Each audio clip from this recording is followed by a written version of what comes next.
Dinukot sa isang kainan sa Santa Rosa, Laguna ang dalawang lalaki, kabilang isang dating aide ng pinaslang na Tanawan, Batangas Mayor na si Antonio Halili. May news to go si Bam Alegre.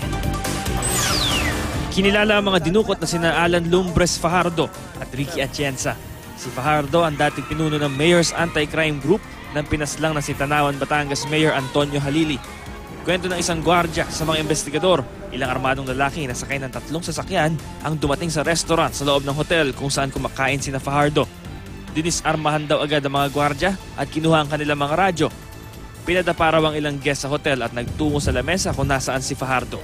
Mabilisan daw inilabas at isinakay sa sasakyan ang dalawang dinukot.